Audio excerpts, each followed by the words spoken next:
সবাইকে নমস্কার। ইংরেজি নববর্ষে 2024 আপনাদের সবাইকে অনেক অনেক শুভেচ্ছা অভিনন্দন। 2024 আমাদের জন্য অন্য আঙ্গিকে সাজানো, ভগবানের আশীর্বাদ সেটা অন্য আমেজে। তার কারণ হচ্ছে 500 বছরের মর্যাদা পুরুষোত্তম ভগবান রামচন্দ্রের যে জন্মভূমি অযোধ্যা, সেটা আমরা জানি, কিন্তু তার জন্য প্রচুর লড়াই করতে হয়েছে, লাখো লোকের বলিদান দিতে হয়েছে। তো সেই প্রতীক্ষিত যে প্রাপ্তি, তার অবসান আমরা প্রাপ্তির দিকে গিয়েছি।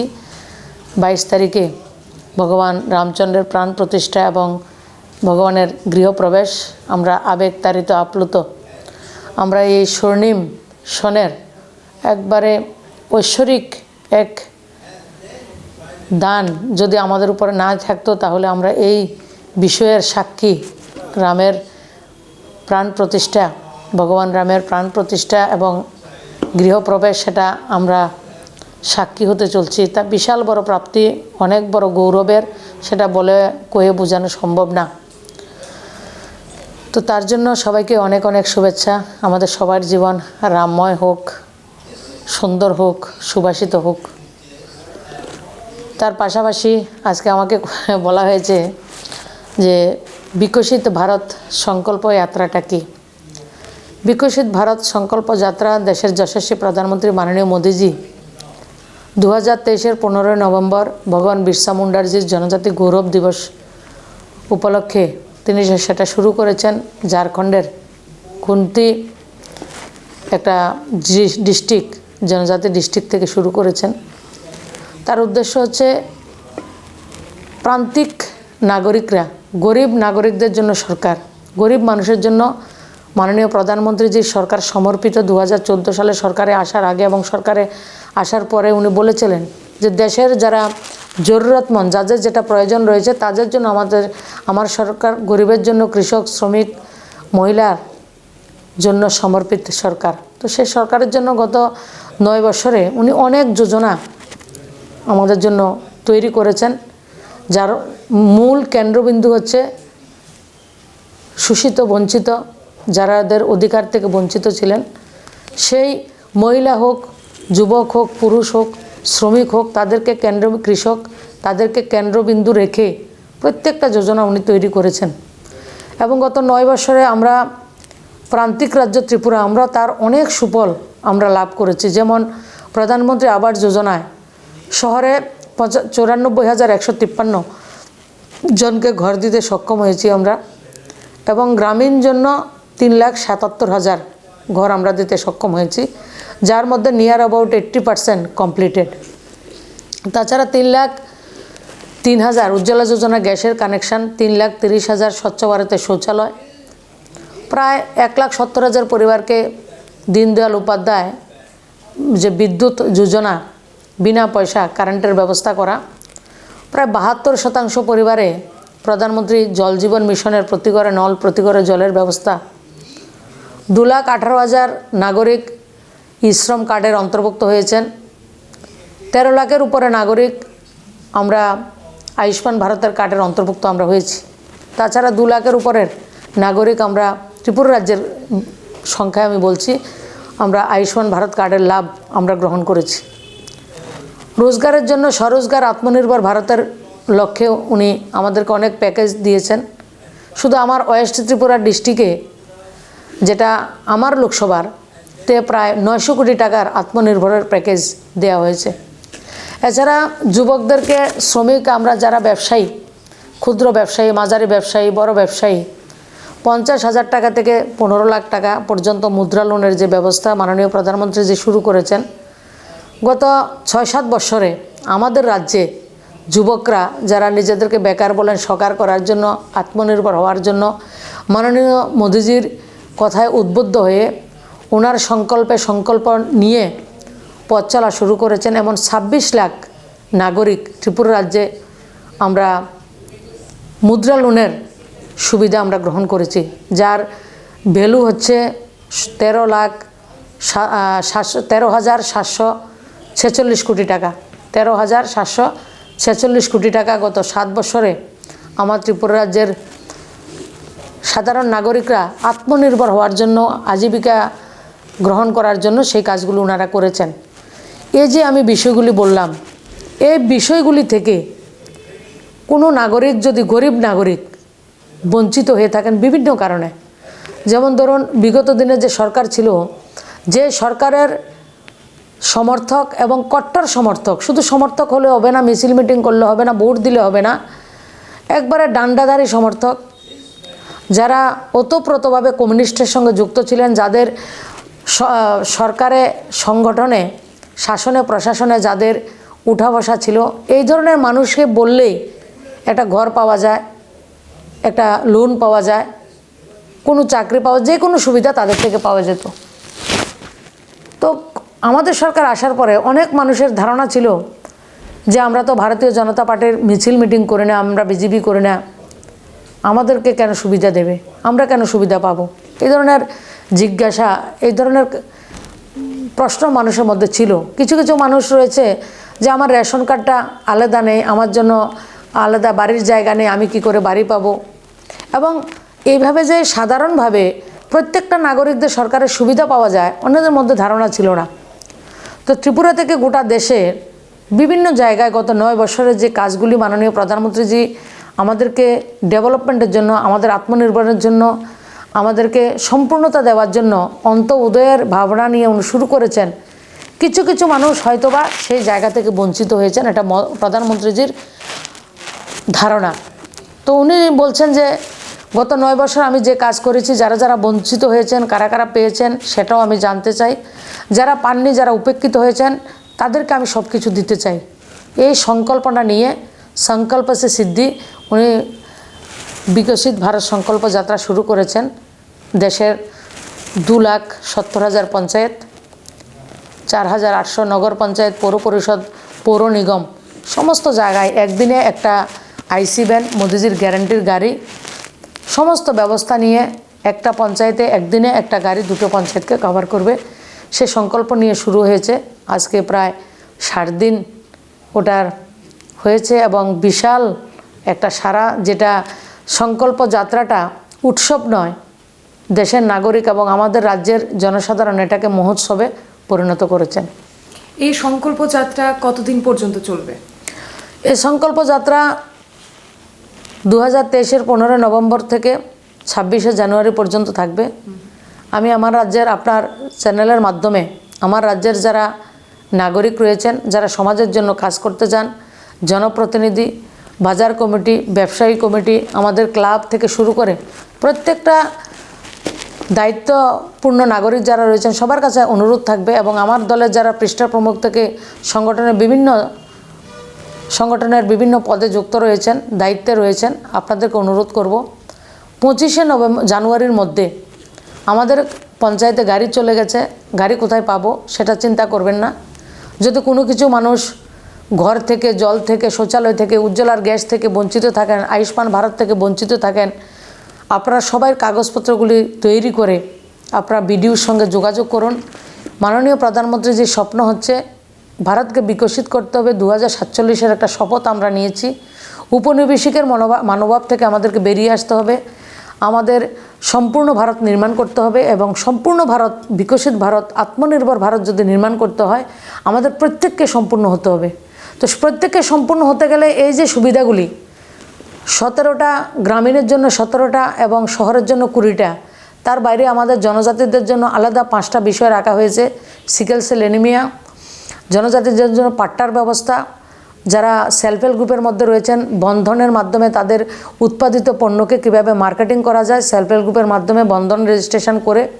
এছাড়া রেসিডেন্সিয়াল যে একলব্য বিদ্যালয়, তার মধ্যে এনরোলমেন্ট কিভাবে করা যায় এবং জনজাতি স্টুডেন্টদেরকে কিভাবে স্টাইপেন্ডের ব্যবস্থা করা যায়, এমন 5টা বিষয় এই যে আমাদের বিকশিত ভারত সংকল্প যাত্রার মধ্যে যেটা ওভারঅল রয়েছে, তার বাইরে এই 5টা বিষয় আমাদের জনজাতিদের জন্য রয়েছে। এর বাইরে আরেকটা বিষয় আপনারা জানলে খুশি হবেন, আপনারা জানেন, তারপর আমি বলছি যে প্রত্যেকটা রাজনেতা, রাজনীতির সঙ্গে যারা যুক্ত রয়েছেন, তারা সবসময় ভোটের রাজনীতি করেন। আমার কীভাবে ভোটটা কালেকশন করতে হবে, সবচেয়ে বড় সংখ্যায় মানুষকে কীভাবে আমি মানে আমার লোভনীয় বিষয় দিয়ে তাদেরকে প্রলুব্ধ করতে পারবো। কিন্তু মাননীয় প্রধানমন্ত্রী যে সেগুলো করছেন না। ওনার উদ্দেশ্য হচ্ছে যে ভারতের প্রত্যেকটা নাগরিককে, প্রত্যেকটা কাস্ট ক্রিড যতটা রয়েছে প্রত্যেককে আমি তার অধিকারকে সুনিশ্চিত করতাম। মানুষ আমাকে সেই সুযোগটা দিয়েছেন। সেই সংকল্পকে পাথেয় করে মাননীয় প্রধানমন্ত্রীজি একটা অভিনব, যেটা চিরাচরিত রাজনীতির ঊর্ধ্বে গিয়ে যারা রাজনৈতিক পণ্ডিত তারা সেটা কখনো ভাবেননি, স্বাধীনতার ৭৬ বছরে যে দেশের 18টা রাজ্য, একটা কেন্দ্রশাসিত রাজ্য 19টা, ভারতবর্ষের 28 লাখ জনসংখ্যা যারা লুপ্তপ্রায় এবং সংখ্যায় খুব কম সারভাইভ করছেন, জনজাতি গোষ্ঠীর নাগরিক এবং 7 লক্ষ হাউস হোল্ড, তাদের জন্য 24,104 কোটি টাকা বরাদ্দ করা হয়েছে। এবং আমরা আমাদের রাজ্যে একটা জনগোষ্ঠীকে আমরা সেটাতে 75টা জনগোষ্ঠীর মধ্যে আমরা পেয়েছি, সেটা হচ্ছে ব্রু রিয়াং জনগোষ্ঠী। এবং কোনো কোনো জায়গায় 2000, 1200, 800 জনসংখ্যা রয়েছে। আমাদের নর্থ ইস্ট আরেকটা রাজ্য মণিপুর, সেটাতে নাগার কমিউনিটির একটা সাব কাস্ট ট্রাইব রয়েছে, ওদের জনসংখ্যাটা হচ্ছে 4000। আমাদের রাজ্যের আমরা সে পিএম জনমন, এই যে 24,104 কোটি টাকার প্রকল্প উনি করেছেন, তার মাধ্যমে রিয়াং যারা আমরা রয়েছি, আমাদের ব্রু রিয়াং যারা আমার রয়েছে এবং যে 75টা জনগোষ্ঠী, তাদের জন্য কি তাদের ঘরের প্রয়োজন হচ্ছে, তাদের ঘর দেওয়া হবে। তারা পরিবারে কেউ জব করে না এবং পাকা বাড়ি নেই, শুধু এটাই ক্রাইটেরিয়া। নর্মাল ক্রাইটেরিয়াতে ঘর পেতে গেলে 14টা ক্রাইটেরিয়াকে ফুলফিল করতে হয়, কিন্তু জনজাতি এই গোষ্ঠীগুলির জন্য 2টা ক্রাইটেরিয়া ফুলফিল করতে হবে, পাকা বাড়ি নেই আর তাদের চাকরি নেই। তারা ঘর পাবেন এবং ঘরের জন্য 1.5 লক্ষ টাকা বরাদ্দ, তাদের জন্য 2.5 লক্ষ টাকা বরাদ্দ, এবং ঘরের সঙ্গে একটা শৌচালয় থাকবে, আধুনিক শৌচালয় থাকবে। এর বাইরে জলের ব্যবস্থা থাকবে, কারেন্টের ব্যবস্থা থাকবে, তাদের জন্য উজ্জ্বল আর গ্যাসের কানেকশান থাকবে। আর কি ব্যবস্থা রেখেছেন তার মধ্যে পিএম জনমন, 8-10টা রিয়াং বাড়ি রয়েছে, তাদের যদি কোনো রাস্তাঘাট না থাকে রাস্তাঘাটের ব্যবস্থা থাকবে। 40-50টা বাড়ি থাকবে, তাদের জন্য অঙ্গনওয়াড়ি সেন্টার থাকবে না, তাদের জন্য anganwadi centre on the spot sanction থাকবে। তাছাড়া যদি শখানেক পরিবার থাকে, কমিউনিটি সেন্টার, যে কমিউনিটি হল, এসব ব্যবস্থা নেই, তাদের জন্য সেই ব্যবস্থা on the spot say sanction থাকবে। তার জন্য এত টাকা, এত অর্থ বরাদ্দ করা হয়েছে। তো ওভারঅল দেশের প্রত্যেকটা নাগরিককে কথা ভাবনা চিন্তা করে সেই সুবিধাগুলি দেওয়ার কাজ চলছে। আমাদের রাজ্যে এখন পর্যন্ত প্রায় 2,20,000-এর উপরের নাগরিকরা এই প্রধানমন্ত্রীর যে বিকশিত ভারত সংকল্প যাত্রায় অংশগ্রহণ করেছেন। আপনি প্রধানমন্ত্রী নরেন্দ্র মোদীর মন্ত্রিসভার একজন সদস্য, আপনার ওপর একটা বিরাট দায়িত্ব রয়েছে। সে জায়গায় দাঁড়িয়ে এই সংকল্প যাত্রার দায়িত্বটা কি শুধু ত্রিপুরা, নাকি গোটা অন্যান্য দেশের মানে এই দেশের অন্যান্য রাজ্যের প্রতিও রয়েছে? দেখুন, আমাদের যদি সরকারি কোনো কার্যক্রম থাকে, আমরা যে জায়গাতে যাই, যেমন আমি তিরুচিরাপল্লিতে আমি গেছি, সেই জায়গাতে আমাকে একটা কার্যক্রম দেওয়া হয়েছে। প্রত্যেক দিনে আমরা যদি স্টেটে থাকি, বিশেষ করে প্রত্যেক এমপিকে অ্যাজ এ মন্ত্রী হিসাবে নয়, প্রত্যেক মেম্বার অফ পার্লামেন্ট যারা লোকসভা রয়েছে তাদেরকে নিজের লোকসভা দেওয়া হয়েছে। পাশাপাশি আমরা যারা মন্ত্রী রয়েছি আমাদেরকে নিজের লোকসভার বাইরে আরও আলাদা 2টা লোকসভা দেওয়া হয়েছে। আমাকে ওয়েস্ট বেঙ্গল, মথুরাপুর এবং জয়নগর লোকসভা দেওয়া হয়েছে। 3 দিন করে থাকতে হবে। তার জন্য আমি একটাতে 3 দিন থেকেছি, আর একটা বাকি রয়েছে নিজের লোকসভার বাইরে। এছাড়া আমরা সরকারি কার্যক্রমে যখনই কোনো জায়গাতে যাই, সেই বিকশিত ভারত সংকল্প যাত্রাতে আমাদের অংশগ্রহণ করতে হবে প্রত্যেক মন্ত্রী। রাজ্যসভার যারা এমপি রয়েছেন তাদেরকে নিজের রাজ্যের বাইরে কিছু কিছু, সবাই কেন, কিছু কিছু যারা মন্ত্রী রয়েছেন, বিশেষ করে প্রমিনেন্ট রাজ্যসভার সদস্যরা রয়েছেন, যেমন আমাদের রাজ্যের যিনি প্রাক্তন মুখ্যমন্ত্রী, ওনাকেও 3টা নিজের রাজ্যের বাইরেও 3টা লোকসভা ওনাকে দেওয়া হয়েছে। আসামের একটা, বরপেটা, এবং হরিয়ানাতে 2টা দেওয়া হয়েছে ওনাকে। তো সবাইকে ডিস্ট্রিবিউশন রয়েছে। আমারও ওয়েস্ট বেঙ্গলে 2টা লোকসভা দায়িত্ব রয়েছে। তো আপনি তো দেখছেন মূল বিষয়টা একেবারে মূল কেন্দ্রবিন্দুতে থেকে। প্রধানমন্ত্রী নরেন্দ্র মোদী যেভাবে স্ট্রাকচার করেছিলেন, এই রূপরেখাটা তৈরি করেছিলেন, অন্যান্য রাজ্য কি ঠিক সেইভাবেই সফল রূপায়ণ হবে? দেখুন, প্রধানমন্ত্রীর যে প্রকল্পগুলি, আমি আমার পার্শ্ববর্তী রাজ্য ওয়েস্ট বেঙ্গলের কথা বলছি, যে প্রধানমন্ত্রী আবাস যোজনা, যেটা তো আবাস যোজনাতে, এটা তো প্রধানমন্ত্রী আবাস যোজনা লেখা থাকে, কিন্তু ওয়েস্ট বেঙ্গলে দেখেছি বাংলা আবাস যোজনা।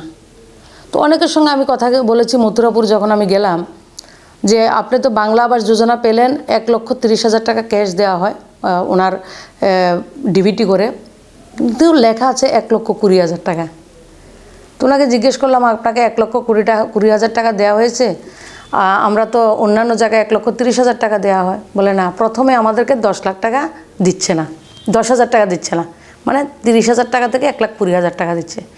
এরপরেও 1,20,000 টাকা লেখা রয়েছে, আমি পেয়েছি 1,10,000 টাকা, মানে 20,000 টাকা গায়েব করে দিয়েছে ওরা, যেটা কমিশনের কাটমানি সরকার। এছাড়া 98 ডেজ, 98 দিন আমি যে কাজ করছি, আমি খাবো কোথায়? যে আমি আমার পরিবারের, আমার ঘরের জন্য আমি কাজ করছি, আমি গরিব মানুষ, তো আমার হাজিরাটা কোথায় পাবো? তার জন্য নিজের বাড়িতে নিজে কাজ করবেন, আপনাকে মনরেগার যে হাজিরা, সেই হাজিরাটা আপনাকে, ম্যান্ডেজটা আপনাকে দেওয়া হয়। তার হিসাবে আমরা লক্ষ্য করেছি প্রায় 28 থেকে 29,000 টাকা প্রত্যেকটা ঘর প্রাপক তাকে দেওয়া হয়। ওয়েস্ট বেঙ্গলে সেটা 28-29,000 টাকা দেয় না, যাকে 15,000, কাউকে 16,000, যাকে যেটা দিয়ে সম্ভব সেটা দিচ্ছেন। তাছাড়া আমাদের রাজ্যে মানে যেটা লাকড়ির ঘর, এখন তো মানুষের গ্যাসের মধ্যে আমরা অ্যাডাপ্টেড হয়ে গেছি। আপনারা যদি গ্রামে গঞ্জে কখনো দেখেন, তাহলে লাকড়ি রাখার জন্য একটা ঘর থাকতো আমাদের, এবং গোচালা থাকে, সেটার মধ্যে ঠিকমতো বেড়াটা থাকে না, কিছু পালা থাকে, কিছু বাঁশের দিয়ে থাকে। আমি এই ধরনের ঘর ওয়েস্ট বেঙ্গল অনেক দেখেছি।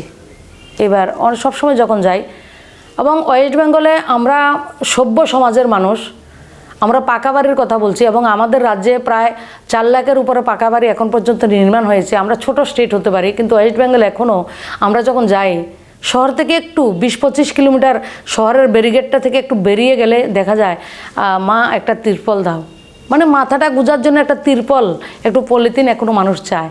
তো শুধু আমি ওয়েস্ট বেঙ্গলের কথাটা বলছি, যেই স্টেটে আমাদের সরকার নেই, বিশেষ করে ওয়েস্ট বেঙ্গল সেটা করতে দেয়নি, কোনো গাড়িকে ঢুকতে দেওয়া হয়নি এটা। আর অন্যান্য স্টেটে যতটুকু সম্ভব হচ্ছে করা হচ্ছে, কিন্তু যারা করছেন ভালোই করছেন, এবং নিজের রাজ্যের মানুষের ডেভেলপ করার সেন্ট্রাল গভর্নমেন্টের যতটা ফ্ল্যাগশিপ প্রোগ্রাম আছে, সেগুলি সব সরকারের, যে কোনো সরকার যে রাজ্যে থাকবে সেগুলি নেওয়া উচিত, এটা আমি মনে করি। একেবারে সংকল্প যাত্রার শেষ দিকটায় আমরা চলে এসেছি। আপনি যেটা বললেন যে 26শে জানুয়ারি সংকল্প যাত্রার শেষ দিন ধার্য করা হয়েছে, সেই জায়গায় দাঁড়িয়ে আপনি বিকশিত ভারত সংকল্প যাত্রার অনুষ্ঠান বা অন্যান্য বিভিন্ন জায়গায় আপনি চষে বেরিয়েছেন, মানুষের সঙ্গে কথা বলেছেন। কতটা মানুষের কাছে পৌঁছাতে পারলেন এই সংকল্প যাত্রাকে? দেখে আমি ব্যক্তিগতভাবে বলবো, আমি ব্যক্তিগতভাবে as a member of parliament হিসাবে আমি যত জায়গাতে গেছি, আমার কার্যকর্তাদের এবং সাধারণ নাগরিকদেরকে আমি বোঝাতে সক্ষম হয়েছি, এবং সবাইকে অনুরোধ করব, আমাদের কাছে একটা সুবর্ণ সুযোগ যে আমরা মানুষকে কিছু দিতে চাই, তার জন্যই তো রাজনীতি করি। সে দেওয়ার জন্য স্কোপ, একটা সুযোগ প্রধানমন্ত্রী আমাদেরকে করে দিয়েছেন। তার জন্য আমি প্রথমে বলেছি যে আমরা প্রত্যেকটা নাগরিক যারা সমাজের জন্য কাজ করতে চাই, সে ব্যবসায়ী হতে পারে, ক্লাবের হতে পারে, আপনারা সংবাদ জগতের হতে পারেন, প্রত্যেকটা অংশের নাগরিকদের আমি বিনম্রভাবে অনুরোধ করব, আমার পৃষ্ঠা প্রমুখ থেকে আমার জনপ্রতিনিধি, পঞ্চায়েতের থেকে পার্লামেন্ট পর্যন্ত সবাইকে, আপনারা বিকশিত ভারত সংকল্প যাত্রাটাকে নিয়ে একটু সিরিয়াসলি, একটা সুযোগ রয়েছে, সেটা আপনারা গ্রহণ করুন। সবাইকে দল দেখবেন না, ধর্ম দেখবেন না, জাত দেখবেন না, সেটা প্রধানমন্ত্রীর আহ্বান। যে আমারও পরীক্ষা, গত 9 বছরে আমি মানুষের জন্য যে কাজ করেছি, সে আমারও একটা পরীক্ষা যে আমি কতটা কাজ করেছি, যে প্রধানমন্ত্রী সেটা চাইছেন। তাছাড়া এর মধ্যে আরেকটা বিষয় রেখেছেন যে লাখপতি দিদি, আমাদের রাজ্যে প্রায় 108টা সিএলএফ রয়েছে। সিএলএফ মানে ক্লাস্টার লেভেল যে টিম আমাদের সেলফ হেল্প গ্রুপের। তো আমি অনেকের সঙ্গে কথা বলেছি, আমাদের রাজ্যে উনি যে লাখপতি দিদির কথা বলছেন, 2025-এর মধ্যে 2 কোটি মায়েদেরকে আত্মনির্ভর করা, তার পরিবারে 1 লক্ষ টাকা বছরে উনি রোজগার করবেন। এটা বিশাল বিষয়। 2 লক্ষ মহিলা 1 লক্ষ টাকা করে ইয়ারলি উনি রোজগার করবেন, মানে একজনের রোজগারে সংসারটা চলে না। গ্রাম স্বরাজ, প্রত্যেকটা গ্রামের প্রত্যেকটা পরিবারের হাতে রোজগার, সেটাই প্রধানমন্ত্রীর সংকল্প, সেটাকে অন্যরা অন্যভাবে নেন। রোজগার মতলব আমাদের যারা কংগ্রেস করেন, যারা সিপিএম করেন, অন্যান্য দলের সঙ্গে রয়েছেন, তাদের কাছে রোজগার হচ্ছে একটা সরকারি চাকরি, সেটা থাকবে কি থাকবে না সেটার কোনো নিশ্চয়তা নেই, এবং সেটা থেকে ওর কতটা সার্ভিস হবে এবং রাজ্যের কতটা সার্ভিস হবে, রাষ্ট্রের কতটা কল্যাণ হবে, সেটা ওরা কল্পনা করেন না। তারা কল্পনা করেন মানুষকে কিছু দিয়ে শুধু পার্টির জন্য খাটানো, কিন্তু মাননীয় প্রধানমন্ত্রী যেটা মুদ্রা লোন বললাম, গত 9 বছরে যদি আমরা ত্রিপুরা রাজ্যে আমরা রোজগারের 1 লক্ষ টাকা করে 1 লক্ষ লোককে রোজগার দিই, তাহলে 9 লক্ষ লোককে আমরা মাননীয় প্রধানমন্ত্রী যে 2 কোটি জব দেওয়ার কথা, রোজগার দেওয়ার কথা উনি বলেছেন। অনেকে সেটাকে জব বলে, সেটা হচ্ছে রোজগারি করা, স্বরোজগারি করা, আত্মনির্ভর করা। আমরা 26 লাখ লোককে মুদ্রা লোন দিয়েছি আমরা, যেটা আমি বললাম। তো সেই জায়গায় দাঁড়িয়ে মানুষকে সুবিধা দেওয়ার একটা সুবর্ণ সুযোগ আমাদের কাছে রয়েছে। আগামী 26 জানুয়ারি পর্যন্ত আমরা সবার কাছে গিয়ে সেই বিষয়টাকে প্রচার করব। আমরা কি দিতে পারবো, প্রধানমন্ত্রী আবাস, তার এনরোলমেন্ট করতে পারবো, আয়ুষ্মান ভারতের কার্ড, যারা আমরা প্রায়োরিটি হাউস হোল্ড, যারা আমরা অন্নপূর্ণা অন্তোদয় যোজনার কার্ড রয়েছে, আমরা 100% আয়ুষ্মান ভারতের কার্ড পাবো। এবং ধীরে ধীরে যারা ভিপিএল রয়েছে তাদেরকেও সেই জায়গায় আওতায় আনা হবে, ধীরে ধীরে, এখনই না, সেটাও করা হবে। যাদের কাছে আমাদের বিপিএল কার্ড রয়েছে, প্রায়োরিটি হাউস হোল্ডের কার্ড রয়েছে, আমরা 100% উজ্জ্বলা যোজনা গ্যাসের কানেকশান পাবো, সেগুলি আমরা মানুষকে দেব। যাদের কাছে আমাদের যে কোনো মানুষ, আমরা অটল পেনশন যোজনায় 18 থেকে 40 বছর পর্যন্ত প্রিমিয়াম দিয়ে অটল পেনশন যোজনার আমরা সুবিধা নিতে পারি। আমরা সবাই নির্মাণ শ্রমিকের সুবিধা নিতে পারি, শ্রম কার্ডের সুবিধা নিতে পারি, শ্রমযোগী মানধন প্রকল্পের সুবিধা নিতে পারি। প্রধানমন্ত্রী যে বিমা যোজনা, যে সুরক্ষা বিমা যোজনা, প্রধানমন্ত্রী জীবন জ্যোতি জীবন যোজনা, সেগুলি সুবিধা নিতে পারি। যারা মৃত্যু হলে 2 লক্ষ টাকা, অ্যাক্সিডেন্ট হলে 50,000 টাকা, সেই ব্যবস্থাতে যাতে আমরা আওতায় আসতে পারি। তাছাড়া পোষণ অভিযান, প্রত্যেকটা নাগরিকের পোষণ অভিযানের, যে শিশু থেকে মহিলা, তাদেরকে পোষণের অভিযানের আমরা অন্তর্ভুক্ত করতে পারি। এই ব্যবস্থাগুলি আমাদের কৃষকদের জন্য কৃষক সম্মান নিধি, সেই ব্যবস্থা আমাদের এই বিকশিত ভারত সংকল্প যাত্রার মধ্যে রয়েছে।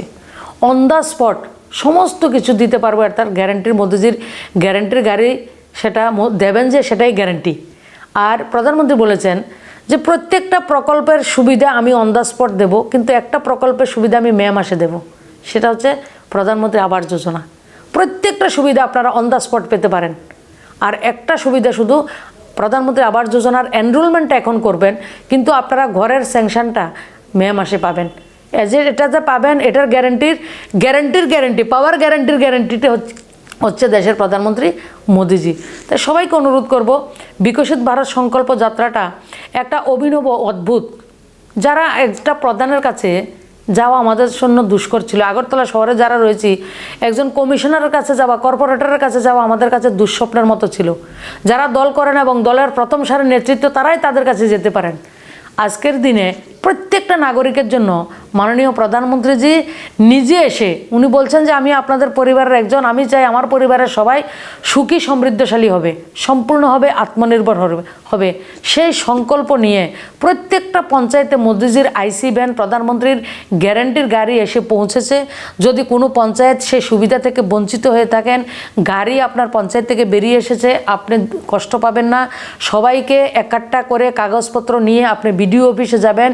25-26 তারিখ পর্যন্ত সমস্ত কিছুর আপনার ওয়েবসাইট খোলা থাকবে, এবং এই ওয়েবসাইট খোলার মধ্যে দিয়ে আমরা এনরোলমেন্ট করব, আমরা নিজেদের নাম নথিভুক্ত করব, ভালোভাবে অন্যদেরকে নথিভুক্ত করতে আমরা সহযোগিতা করব। তাছাড়া যেটা বললাম, মহিলাদেরকে আত্মনির্ভর হতে গেলে যে সেলফ হেল্প গ্রুপ আমাদের রাজ্যে, আমাদের সরকার আসার আগে 4000-এর মতো সেলফ হেল্প গ্রুপ ছিল, যার মধ্যে 3600 মহিলা, 600 পরিবার, 3600 পরিবার তার সঙ্গে যুক্ত ছিল। আজকের তারিখে আমাদের রাজ্যে সেলফ হেল্প গ্রুপের সংখ্যা হচ্ছে 51,000-এর উপরে, মানে 51,432, আর অর্থ হচ্ছে প্রায় 50,000 পরিবারকে আমরা যুক্ত করেছি। এবং যারা বাকি রয়েছেন আপনারা তাতে অংশগ্রহণ করবেন। তার মাধ্যমে কি সুবিধা, 1 লাখ টাকা থেকে 20 লাখ টাকা পর্যন্ত মাত্র 4% ইন্টারেস্ট থেকে 6% ইন্টারেস্টের মাধ্যমে আমরা টাকা নিই এবং আমরা স্বরোজগারি হচ্ছি। এবং যারা দিদিদেরকে অনেকে জিজ্ঞেস করলে বলে কে টাকা দিয়েছে, TRLM টাকা দিয়েছে, কেউ বলছে বিউরা টাকা দিয়েছে, কেউ বলছে CLF টাকা দিয়েছে। আমি বলবো যে CLFও টাকা দেয়নি, বিউ দেয়নি, কারণ আমরা যখন যাই কোনো ব্যাংকে 2টা গ্যারান্টার ছাড়া আমাদেরকে কোনো লোন দেওয়া সম্ভব হয় না। তো সেই জায়গায় দেশের প্রত্যেকটা সেলফ হেল্প গ্রুপের প্রত্যেকটা মহিলার যে লোন পাচ্ছেন 1 লাখ টাকা থেকে 20 লাখ টাকা পর্যন্ত, আপনাদের লোনের গ্যারান্টার হচ্ছে আপনার প্রধানমন্ত্রী মোদিজি। মোদি হচ্ছে আপনাদের গ্যারান্টার। তো আপনারা ত্রিপুরা রাজ্যে আপনাদেরকে আমি শেয়ার করছি 51,432টা সেলফ হেল্প গ্রুপের মধ্যে প্রায় 83,000 আমাদের মায়েরা রয়েছেন, 83,000 আমার বোনেরা রয়েছেন, যে দিদিরা 83,424 জন লাখপতি দিদি গত 6 বছরে আমাদের রাজ্যে তৈরি হয়েছে, মানে যারা বছরে 1 লাখ টাকা রোজগার করেন। তো আমাদের লক্ষ্য হচ্ছে আমরা 2025 পর্যন্ত আমরা সেটাকে 2 লক্ষ করব। আমি আশা করব 2 লক্ষ না, এর থেকে অনেক বেশি হবে। কিছুদিন আগে শুধু একটা এক্সাম্পল আমি দিচ্ছি, ইংরেজি 5 তারিখ পর্যন্ত যে সরস মেলা আমাদের আগরতলা অনুষ্ঠিত হয়েছে হাঁপানিয়াতে মেলা প্রাঙ্গণে, শুধু গোমতী জেলা থেকে যে দিদিরা এসছেন তারা 4 তারিখ পর্যন্ত, 8 তারিখে মেলা শেষ হয়েছে, 4 তারিখ পর্যন্ত 35 লক্ষ টাকার তাদের নিজের প্রোডাক্ট যেটা উৎপাদন করেছেন তারা বিক্রি করেছেন। তো এটা লাখপতি দিদি তৈরি করার যে একটা প্রচেষ্টা, সেটাতে আমরা অনেকাংশে সফলতার সঙ্গে কাজ করছি। এবং এই সরকারের দ্বারা ডবল ইঞ্জিনের সরকার রয়েছে বলে, রাজ্যে ভারতীয় জনতা পার্টির সরকার রয়েছে বলে সেটা সম্ভব হয়েছে। কেন্দ্র এবং রাজ্যে একটা সরকার থাকলে কত বেশি বেনিফিট পাওয়া যায় সেটা আমাদের রাজ্য, ছোট রাজ্য, সেটা প্রমাণ করেছে বিভিন্ন ক্ষেত্রে।